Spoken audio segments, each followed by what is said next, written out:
रोहित जी। अरे राजू महाराज जी। राधे राधे महाराज जी। महाराज जी, आपको इतनी हिम्मत कहाँ से मिलती है? मैं बात बात पर हार मान जाता हूँ, क्या कुछ समझ नहीं आता महाराज जी। माया के द्वारा जब कोई बहुत मार खा लेता है तो दो चार थप्पड़ उसको समझ में नहीं आते। बहुत बचपन से माया की मार, कहीं प्यार नहीं, कहीं दुलार नहीं, कहीं भोजन नहीं, कहीं कोई व्यवस्था नहीं, हर समय कठोरता पूर्वक अपने आप से लड़ना ही लड़ना केवल। तो आज वो अभ्यास बन गया है। जैसे हमारे एक चाटा मारो यहाँ तो लग जाएगा, और पहलवान के मारो तो उसको कुछ फर्क नहीं पड़े, क्योंकि हजारों चाटे वही पा चुका है। वो कुश्ती सीखते समय हजारों चाटे यही पाया है, तो उसका अभ्यास बन गया। तो हमारा अभ्यास बन गया दुख सहने का, हमारा अभ्यास बन गया दुख को सुख मानकर गले लगाने का।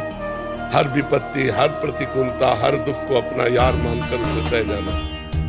महाराज जी, इसे कोई साथ नहीं देते, किसके साथ रहे, कौन साथ देगा, कौन किसके साथ रहे? कोई नहीं, भगवान का साथ बनो। संसार का कोई साथी होता है क्या? पास बैठे हो तो भी साथी नहीं। हमारे यहाँ पीड़ा शुरू हो जाती है, क्या कर लेंगे?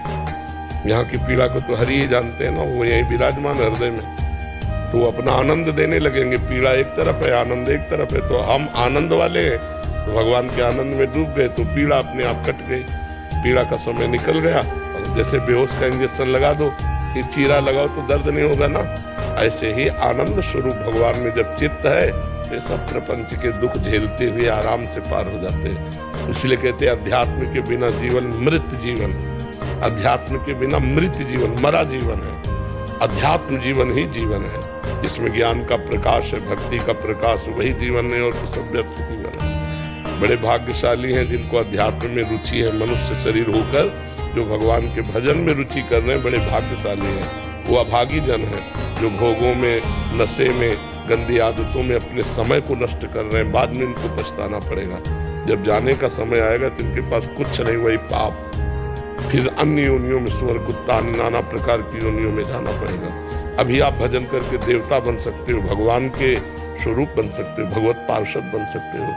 गीध देह तज धरि हरि रूपा, भजन के बल से अपने इस देह का त्याग करके हरि पार्षद बन सकते हो। तो ऐसे आचरण करो कि अगर भगवान न मिले तो कम से कम फिर हमें मनुष्य जन्म मिले, हम अच्छे आचरण वाले राष्ट्र भक्त, भगवत भक्त जीवन व्यतीत करें। कोई यहाँ मित्र नहीं है, कोई यहाँ साथी, सब अपने स्वार्थ का मित्र है। एक स्वार्थ रहित अगर कोई प्रेम करने वाला है तो भगवान है, भगवान के प्रेमी जन है, दूसरा कोई नहीं। जग में उपकार करने वाले स्वार्थ रहित दो ही हैं, भगवान और भगवान के भक्त। स्वार्थ रहित जग जुग उपकारी, तुम तुम्हारे सेवक असुरारी।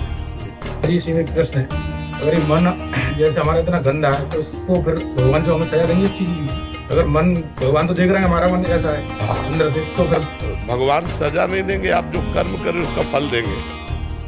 आप गंदा कर्म करोगे तो गंदा फल देंगे। जो गंदा होता है मन मानसिक, उसका नहीं, उसका कोई फल नहीं। उसका कोई कलिकर एक पुनीत प्रतापा, मानस पुण्य होए और नहीं पापा। अगर मानसिक हमारी गंदा चिंतन हो रहा है तो उसका कोई फल नहीं है कि आपको दंड मिलेगा, नहीं यहाँ ना वहां। लेकिन बात यह है कि चिंतन करते करते क्रिया कर बैठेंगे, केवल चिंतन में नहीं रुकेंगे। मन अंदर से कुछ भी सोच लेता है, जो नहीं सोच रहा है उसकी तरफ ही सोच। हाँ, इसीलिए तो हमें नाम जप करना है। डर लगता है कि अब इसका, सुनो, इसीलिए हमें नाम जप करना है कि उसकी सोच में नाम डाल देना है। अब वो जैसे सोच रहा गंदा, अब उसे सोचने मत दो, राधा राधा राधा, और वो बार बार कहेगा चुप रहो। हम जो आपको प्लानिंग बता रहे हैं, जो हम आपके सामने मनोरथ रख रहे हैं, उसको आप समझिए, आपको नहीं समझना है। बेईमान, तू गंदी गंदी बातें करे, राधा राधा राधा। वो धीरे धीरे धीरे धीरे अपना प्रयास कम करता जाएगा और वो आपके अधीन होता जाएगा। इसीलिए कहते नाम जप करो। खाली मन शैतान का घर है, खाली छोड़ोगे पाप करेगा। कह हनुमंत विपत्ति प्रभु सोई, जब तो सुमिरन भजन न होई। अगर भगवान का भजन सुमिरन नहीं हो रहा तो मन विपत्ति में फंसा देगा। कोई न कोई संकल्प, कोई न कोई विकल्प करके हमको भोगों की तरफ आकर्षित करेगा। तो जिस समय मन गंदी गंदी बातें पेश कर रहा हो, उस समय में नाम जप में लग जाना चाहिए। और नाम जप के समय जब ये गंदी गंदी बातें करेगा तो नाम दो काम करेगा, उसकी गंदी बातों को डिलीट कर देगा और उसकी गंदी आदत को, प्रवृत्ति को, जो पाप प्रवृत्ति है उसको कम करता जाएगा। जितना नाम जप करते जाओगे तो पाप का नाश और पाप प्रवृत्ति का नाश, जहाँ से पाप उठते हैं तो मन निर्मल हो जाएगा। और नाम जप करते करते जब मन निर्मल हो जाएगा तो भगवान का दर्शन हो जाएगा। निर्मल जन मन शोभ ओ भगवान।